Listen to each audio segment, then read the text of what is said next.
वर्षों में भारत जिस बुलंदी पर होगा उसमें भारत का साइंसी शोभा करेगा कलीदी किरदार अदा।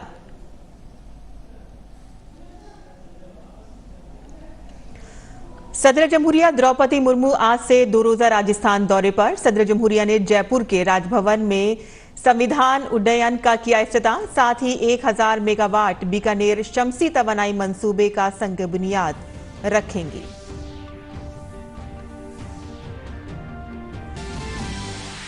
वजीर दिफा राजनाथ सिंह ने अरुणाचल प्रदेश के सियांग जिले में स्ट्रेटेजिक तौर पर अहम सियोम पुल का किया इफ्तिताह। सियांग से ही वजीर दिफा ने BRO के 27 दीगर मंसूबों का भी वर्चुअल तौर पर किया इफ्तिताह। राहुल गांधी और कमल हासन के इंटरव्यू पर बीजेपी की तनकीद। कांग्रेस के जज्बात को मुल्क मुखालिफ करार देते हुए बीजेपी तर्जुमान सुधांशु त्रिवेदी ने कहा कि राहुल गांधी सफर करते हुए खुद कंफ्यूजन का हो गए हैं शिकार।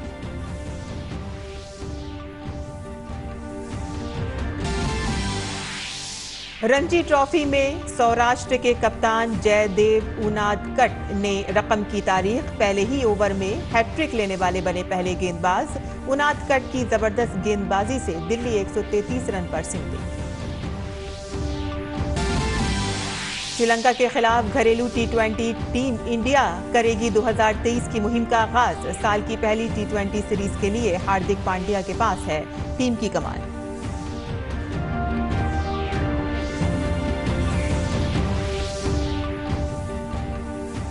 आदाब नाज़रीन, खबरनामे में आपका इस्तकबाल है। मैं हूं साइमा खान। अब खबरें तफसील से। वज़ीर आज़म ने नागपुर की राष्ट्रीय संत टुकड़ो जी महाराज यूनिवर्सिटी में मुनक़िद 108वें इंडियन साइंस कांग्रेस का इफ्तिताही इजलास से वर्चुअल तौर पर खिताब किया। वज़ीर आज़म ने 21वीं सदी में डेटा और टेक्नोलॉजी दोनों के तजर्बे की जरूरत पर जोर दिया। उन्होंने ये भी बताया कि भारत किस तरह से साइंस के शोबे में तरक्की कर रहा है और पिछले 8 सालों में ग्लोबल इनोवेशन इंडेक्स में 2015 के 81वें पोजीशन से 40वें पोजीशन पर पहुंच गया है।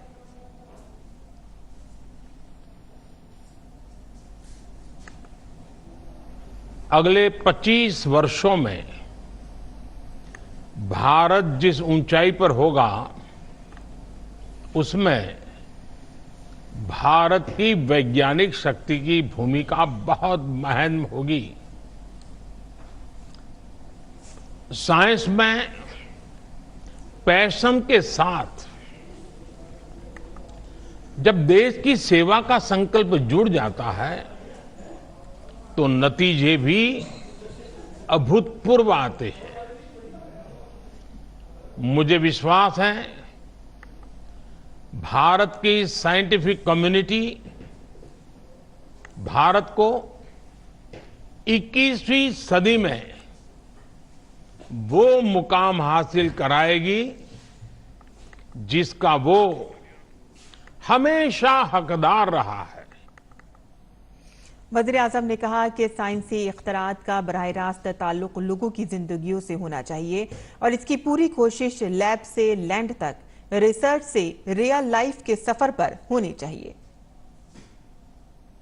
जब साइंटिस्ट अपने प्रयोगों से गुजरता है तो उसके मन में यही सवाल रहते हैं कि क्या इससे लोगों का जीवन बेहतर होगा या उनकी खोज से विश्व की जरूरतें पूरी होगी।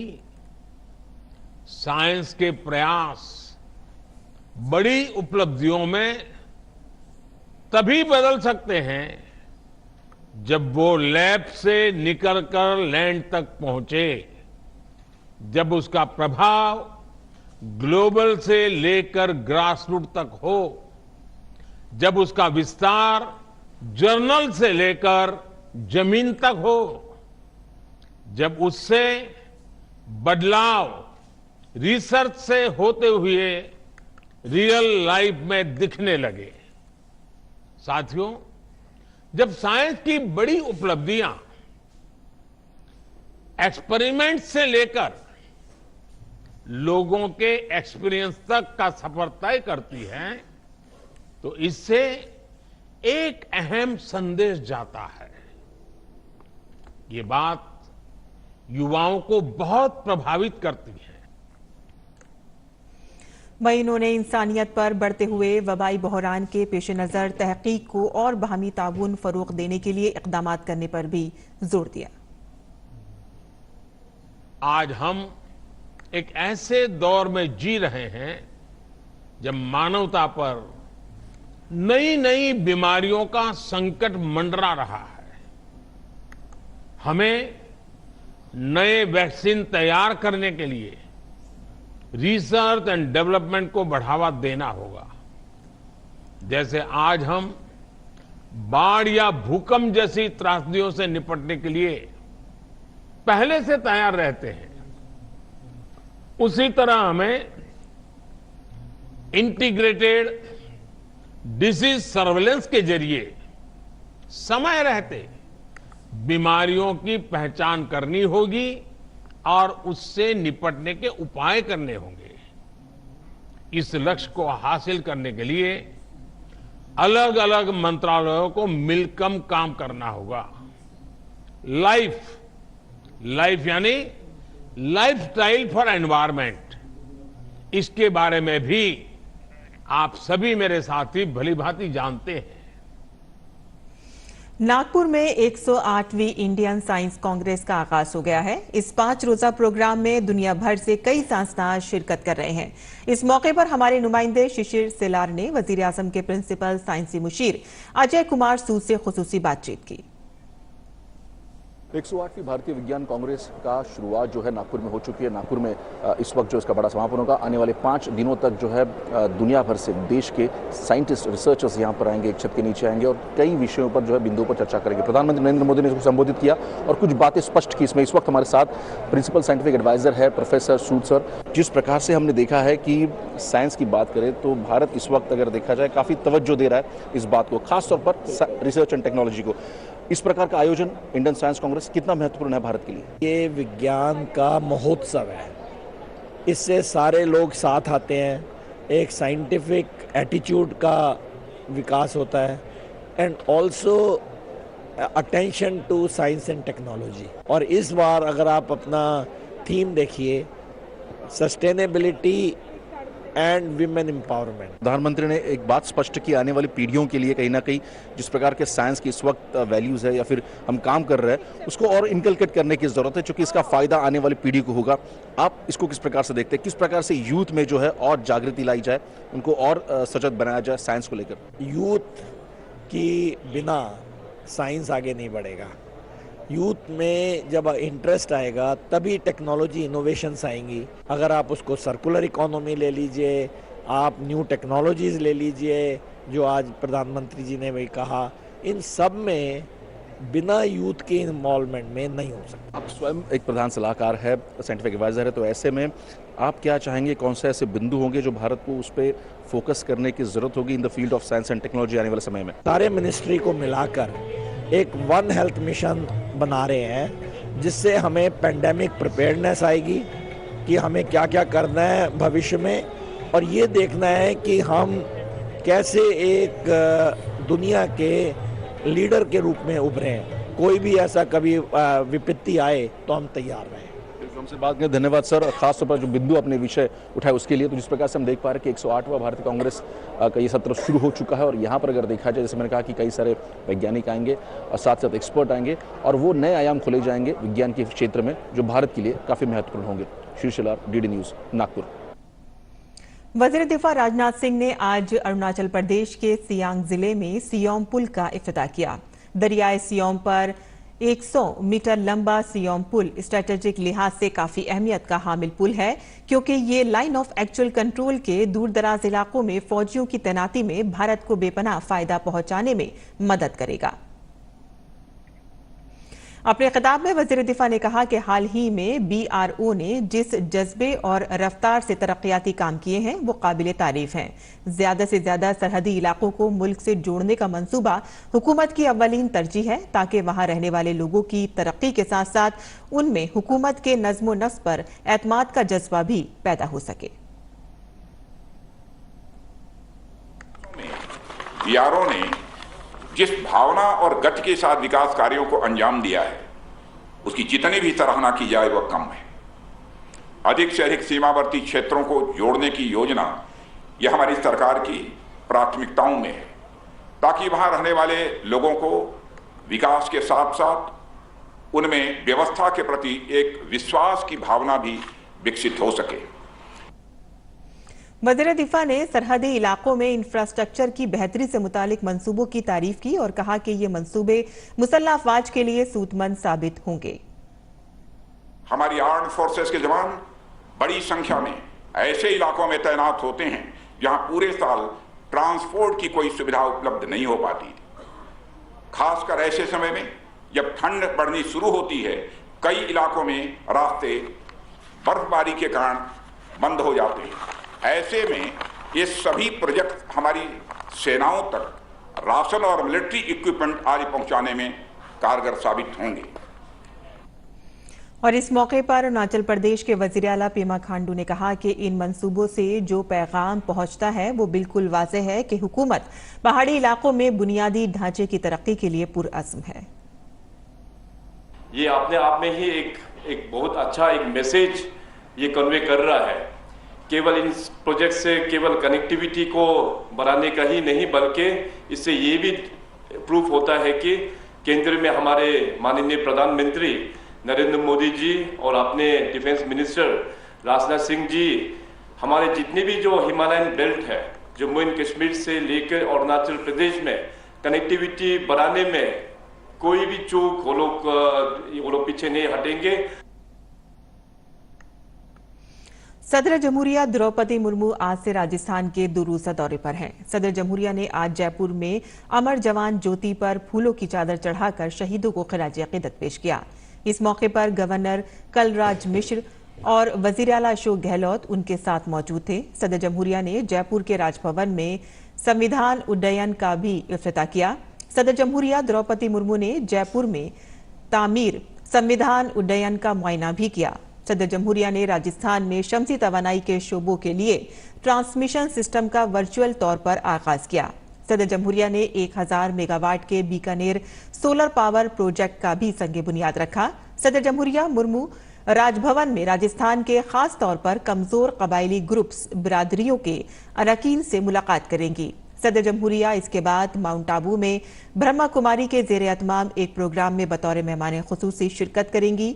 नीज सदर जमहूरिया Brahma Kumari science retreat centre Secunderabad Telangana का इफ्तिताह करेंगी और मध्य प्रदेश के इंदौर में ब्रह्मा कुमारी के ऑडिटोरियम और रूहानी आर्ट गैलरी का संगे बुनियाद रखेंगी। सदर जमहूरिया कल पाली में स्काउट्स एंड गाइड्स की 18वीं कौमी जमहूरी का भी इफ्तिताह करेंगी।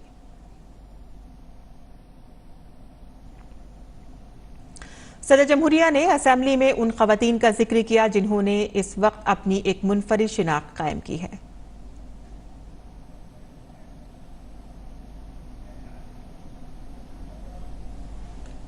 उन 15 महिला सदस्यों का विशेष उल्लेख करना चाहती हूँ जिन्होंने लगभग 100 वर्ष पहले के समाज में अपनी पहचान बनाई तथा भारतीय इतिहास को स्वर्णिम योगदान दिया। सरोजिनी नायडू, राजकुमारी अमृत कौर, ओमू स्वामीनाथन, हिंसाबेन मेहता, मालती चौधरी और बेगम एजाज रसूल जैसे महिलाओं ने विभिन्न क्षेत्रों में आगे बढ़कर बड़े बड़े कार्य किए हैं। सदर जमहूरिया ने संविधान उड्डयन की नकाब कुशाई पर खुशी का इजहार किया। इस उद्यान के लोकार्पण समारोह में भाग लेकर मुझे बहुत प्रसन्नता हो रही है।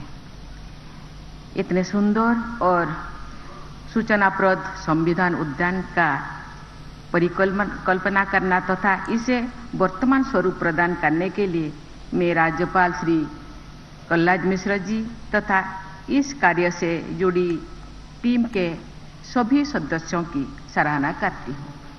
राजस्थान के सौर ऊर्जा उत्पादन को नेशनल ग्रिड में जोड़ने वाले प्रोजेक्ट का उद्घाटन हुआ। इसके साथ ही 1000 मेगावाट वाली वेकिनार सोलर विद्युत परियोजना का भी शिलान्यास हुआ। पर्यावरण संरक्षण और ग्रीन एनर्जी पर स्वावलंबन की दिशा में ये सर्वसम्मत महत्वपूर्ण कदम है।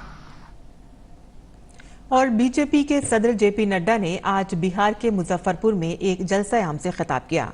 उन्होंने कहा कि बिहार की तरक्की के लिए मरकजी हुकूमत फंड भेज रही है, लेकिन अगर रियासती हुकूमत अवाम के मफाद में काम नहीं करेगी तो तरक्की आखिरी शख्स तक कैसे पहुंचेगी। अगर ऊपर से हम आपकी मदद भी कर दें और नीचे अगर जंगल राज हो तो क्या होगा?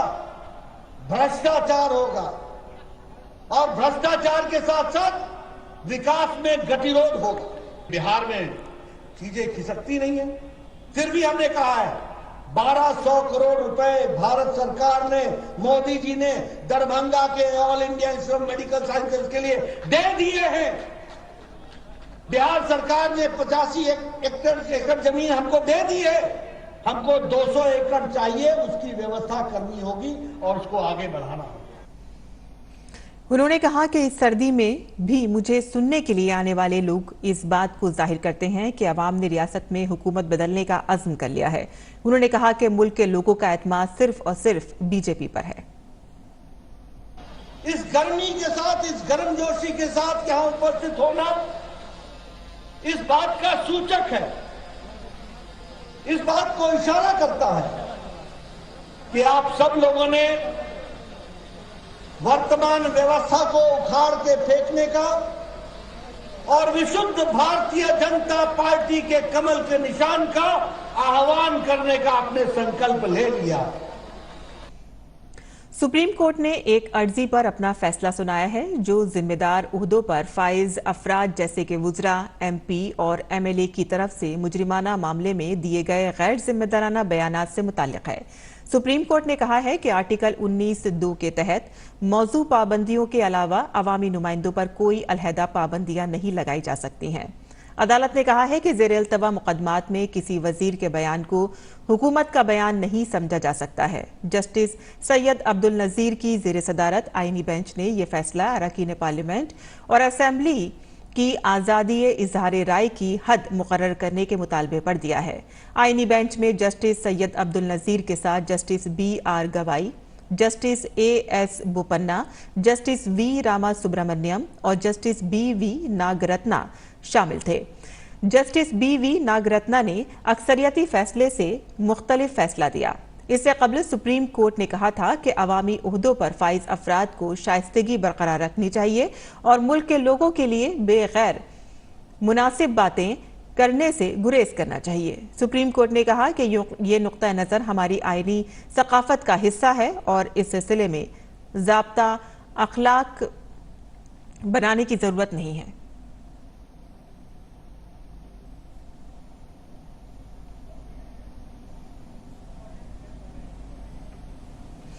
सुप्रीम कोर्ट के 5 जजों पर मुश्तमिल आईनी बेंच ने फैसला सुनाया है जिसमें ये तमाम बातें उन्होंने कही हैं। आगे बढ़ते हैं जहां बीजेपी के कौमी तर्जुमान डॉक्टर सुधांशु त्रिवेदी ने नई दिल्ली में बीजेपी हेडक्वार्टर में प्रेस कॉन्फ्रेंस से खिताब किया। उन्होंने कहा कि राहुल गांधी अपनी भारत जोड़ो यात्रा के सफर के दौरान कंफ्यूजन का शिकार हो गए हैं। वो मुसलसल उलझ रहे हैं। चीन के बारे में उनका बयान इस बात का इशारा दे रहा है कि भारत को चीन के सामने झुक जाना चाहिए। भारत की सेना का मनोबल गिराने के बाद 135 करोड़ भारतवासियों का मनोबल गिराने का प्रयास करना यह आप क्यों कर रहे हैं? चीन से मिले चंदे के दान के एहसान की वजह से कर रहे हैं या चाइनीज कम्युनिस्ट पार्टी से हुए करार के प्यार की वजह से कर रहे हैं? 4-5 देशों का नाम बता दे वो चीन के साथ खड़े हो। पूरी दुनिया हमारे साथ खड़ी है। भारत घूमने से नहीं, भारत को अनुभव करने से भारतीयता समझ में आती है। राहुल गांधी को हदफ तनकीद बनाते हुए उन्होंने कहा कि पहले फौज और अब भारतीयों की छवि को खराब करने का क्यों कर रहे हैं काम। सुधांशु त्रिवेदी ने राहुल गांधी को गलत बयानबाजी की जगह मुल्क के मफाद में काम करने की सलाह भी दी। आगे बढ़ते हैं जहां माही परवरी के मरकजी वजीर ममलिकत डॉक्टर एल मुरुगन ने कोची में फिशिंग हार्बर का दौरा करते हुए कहा कि माही परवरी एक उभरता हुआ शोबा है। इसलिए बुनियादी ढांचे की बेहतरी पर तवज्जो देने की जरूरत है।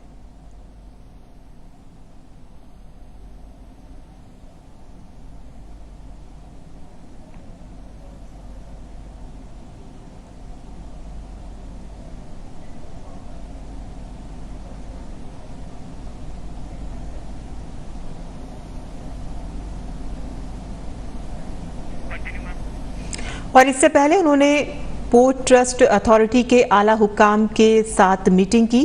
उन्होंने कहा कि मरकज ने गुज़िश्ता 8 बरसों के दौरान माहीगीरी के शोबे में 32,500 करोड़ रुपए खर्च किए हैं, जबकि आज़ादी के बाद गुज़िश्ता 65 सालों के दौरान कुल सरमायाकारी 3,000 करोड़ रुपए की थी।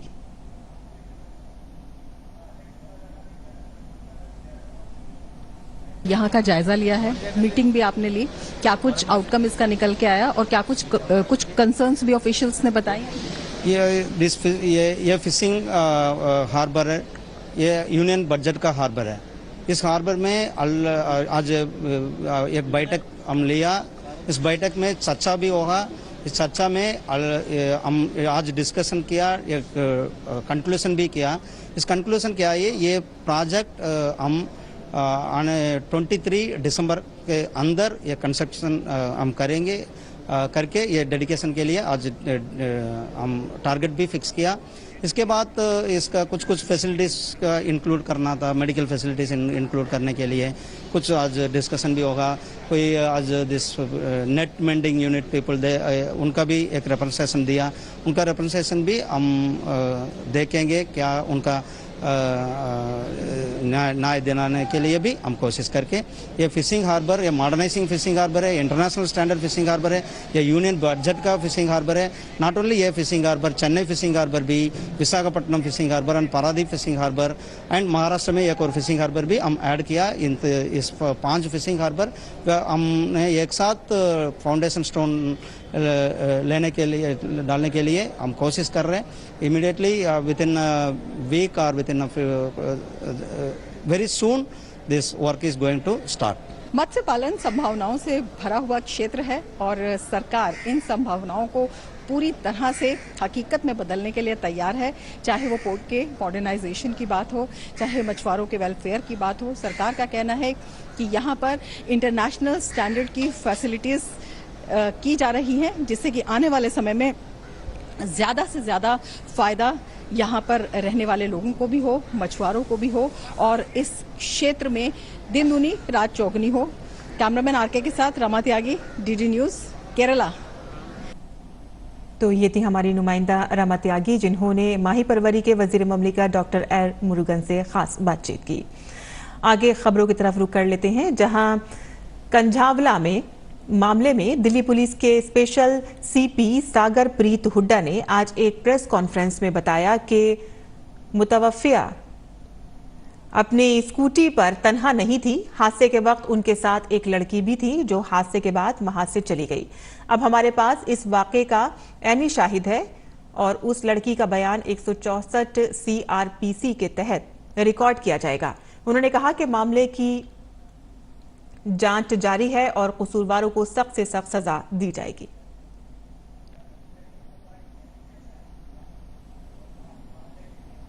सुल्तानपुरी की घटना में एक नया तथ्य हमारे सामने आया है, जिसके अनुसार एक जो इंसिडेंट हुआ था उस टाइम पर डिसीज्ड के साथ एक और लड़की थी और उसके मुताबिक ये जो घटना घटी है उस टाइम पर वो थी और उसको कोई इंजरी नहीं हुई थी और वो उठकर वहाँ से चली गई थी। और इस मुद्दे में हमने जो भी एफर्ट्स किए हैं कल, उसका परिणाम ये रहा कि अब हमारे पास एक इंसिडेंट की आई विटनेस है और वो पुलिस के साथ कोऑपरेट कर रही है और इसमें अभी 164 CRPC के तहत उसकी जो स्टेटमेंट है वो रिकॉर्ड कराई जा रही है। यह दिल्ली पुलिस के लिए इस केस के इन्वेस्टिगेशन में एक सिग्निफिकेंट डेवलपमेंट है और जो एक्यूज्ड हैं उनको एक तरह से सज़ा दिलाने में हमारे लिए महत्वपूर्ण साबित होगा। इसके अलावा इन्वेस्टिगेशन अभी जारी है। इन्वेस्टिगेशन अभी प्रारंभिक स्टेज पर है, बहुत पहलुओं पर इन्वेस्टिगेशन हो रहा है और जल्दी ही दिल्ली पुलिस की ये कोशिश है कि जल्दी ही इस इन्वेस्टिगेशन को कंप्लीट कर लिया जाएगा और जो अपराधी हैं उनको सख्त से सख्त सजा दिलवाई जाएगी। और इससे कबल दिल्ली पुलिस ने इत्तला दी थी कि कुछ लड़कों को पूछगछ के लिए हिरासत में लिया गया है, जो एक होटल में लड़कियों के साथ देखे गए थे। लड़कों ने अलग कमरा बुक कर रखा था और होटल के अमले ने उन्हें लड़की से बात करते हुए देखा था। पुलिस ने वाकये की सीसीटीवी फुटेज भी जारी कर दी है। सीसीटीवी फुटेज में मुतवफ़िया के साथ एक और लड़की भी दिखाई दी जो स्कूटी पर सवार थी। हादसे के वक्त वो मुतवफ़िया के साथ थी। वो जख्मी होकर मौके से फरार हो गई, लेकिन मुतवफ़िया की टांग गाड़ी में फंस गई थी, जिसके बाद उसे घसीटा गया। और इस बात की तस्दीक पुलिस की जानिब से की जा रही है कि सीसीटीवी फुटेज में ये तमाम बातें सामने आई हैं। दूसरी जानिब होटल मैनेजर का दावा है कि दोनों लड़कियां आपस में झगड़ रही थी, तो नाइट मैनेजर ने उन्हें लड़ाई ना करने को कहा तो वो नीचे जाकर लड़ने लगी और जब वो नीचे लड़ रही थी तो पड़ोसियों ने भी उन्हें रोका, जिसके बाद वो अपनी स्कूटी पर चली गई। मरकजी हुकूमत ने जम्मू कश्मीर में लद्दाख की मखसूस सकाफत, जबान और रोजगार के तहफ़्फ़ुज़ के लिए वज़ीर ममलिकत बराए दाखिला उमूर नित्यानंद राय की सदारत में एक आला इख्तियाराती कमेटी तश्कील दी है। इस कमेटी में 17 अरकान को शामिल किया गया है। आला इख्तियाराती कमेटी में लद्दाख के lieutenant governor R K. Mathur, MP Jamyang Tsering Namgyal, Leh और करगिल पहाड़ी काउंसिलों के चेयरमैन, लेह करगिल के आला तरीन इदारे, कारगिल डेमोक्रेटिक अलायंस के नुमाइंदे और वजारत दाखिला के नामजद ओहदेदार शामिल हैं। शुमाली भारत में सर्द लहर और कोहरे का सिलसिला जारी है। सर्द लहर और घनी धुंध के बाइस मामूलाते जिंदगी बुरी तरह से मुतासिर है। सर्दी की वजह से कई रियासतों के बेशतर स्कूलों में मौसम सरमा की तातीलात भी बढ़ा दी गई हैं। महकमे मौसमियात ने कहा है कि भारत के शुमाली इलाकों में आइंदा चंद रोज तक शदीद सर्दी की लहर बरकरार रहेगी। उत्तर प्रदेश, उत्तराखंड, पंजाब और हरियाणा, चंडीगढ़, दिल्ली और शुमाली राजस्थान के कई इलाकों में घनी धुंध पड़ने का इम्कान है। शदीद धुंध के बाइस ट्रेनें ताखीर से चल रही हैं। इसके साथ ही परवाजें भी बुरी तरह से मुतासिर हुई हैं।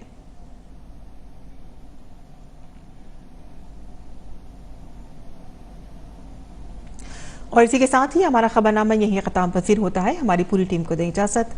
आदाब।